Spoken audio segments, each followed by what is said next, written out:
कल्याण हो गया, और जिन्होंने उनकी बात की अवहेलना की तो उनका विनाश हो गया। इसीलिए उन्हीं महापुरुषों को आज मंदिर बना के हम उनकी पूजा मतलब जो है करते हैं। तो परम संत बाबा जय गुरुदेव जी महाराज, आप सभी इंसानों को अपना बच्चा समझते हैं और आपके कल्याण के लिए गुरु महाराज ने संदेश भेजा है, और आप सभी से प्रार्थना की है कि आप सभी लोग शाकाहारी हो जाए। तो बाबा जय गुरुदेव जी का कहना है शाकाहारी रहना है। बाबा जय गुरुदेव जी का कहना है शाकाहारी रहना है। बाबा जय गुरुदेव जी की अर्जी है, आगे आपकी मर्जी है। संत महात्मा तो आपसे प्रार्थना कर सकते हैं, क्योंकि इंसान हो, कोई जानवर तो नहीं हो कि आपको बांध दिया जाए और आपको छड़ी मार के सुधारा जाए। ये आपको मतलब जो अपनी बुद्धि से विचार करना है।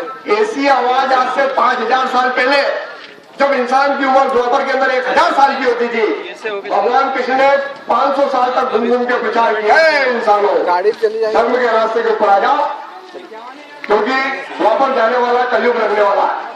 तो जो छोटे छोटे लोग थे भगवान की बात तो मान लिया, लेकिन जो अहंकारी थे, बलशाली थे, जिन्हें अस्त्र का ज्ञान था, शस्त्र का ज्ञान था, जिनके पास राजपाट फौज फाटा था, उन्होंने कहा अरे गाय चराने वाले साले, तुमको शिक्षा देने वाला कौन होता है?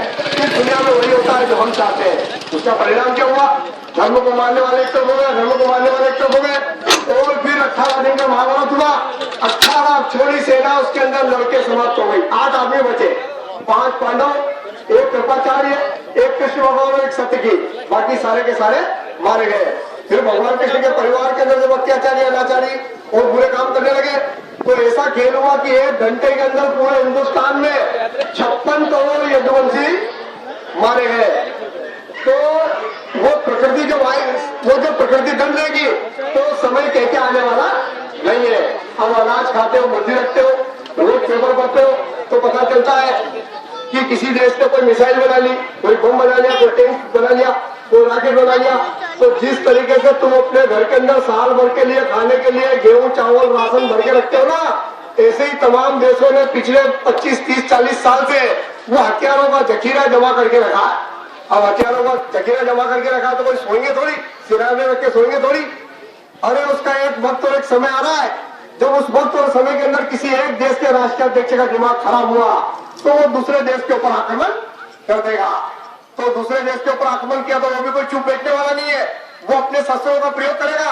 अब कुछ देश उसके साथी हो जाएंगे और कुछ देश उसके साथी हो जाएंगे, और उसके बाद में धरती के ऊपर तीसरा विश्व युद्ध होगा। अब जब तीसरा विश्व युद्ध होगा, तो बताया कि धरती के ऊपर इतने हथियार बना के तैयार कर लिए गए कि सब अगर एक साथ छोड़ दिए जाए तो 7 बार ये पूरी धरती जल के राख तो हो जाएगी।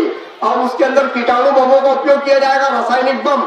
उससे क्या होगा? हवा जहरीली हो जाएगी, ये हवा पूरी जहरीली हो जाएगी। अब तुम तो रोमन में बैठे हुए हो, अरे मेरे पहले 1 करोड़ 10 लाख की जमीन थी, अब वो 10 करोड़ की हो गई, मेरा बड़ा बंगला बन गया, अब मेरे बेटे बैंक बैलेंस हो गया, अब 7 पीढ़ी तक भी मेरे बाल बच्चे हाथ पे नहीं लाए, तुमको खाने की कोई कमी पड़ने वाली नहीं है।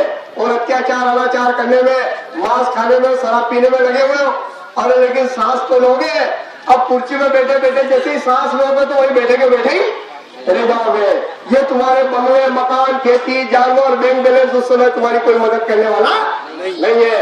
उस समय जो मदद करेगा वो जय गुरुदेव नाम तुम्हारी मदद करेगा। और संत महात्माओं के कहे अनुसार अगर तुमने अपने जीवन के अंदर शाकाहारी हो गए और जीवों के ऊपर दया करने लगे तो तुम्हारी रक्षा हो जाएगी।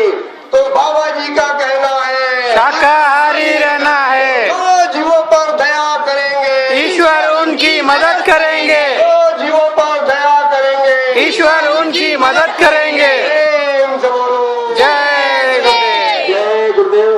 अब अपने प्रेमी भाई बहन ध्यान देंगे, सारी गाड़ियां यहीं पे रहेगी, ये प्रचार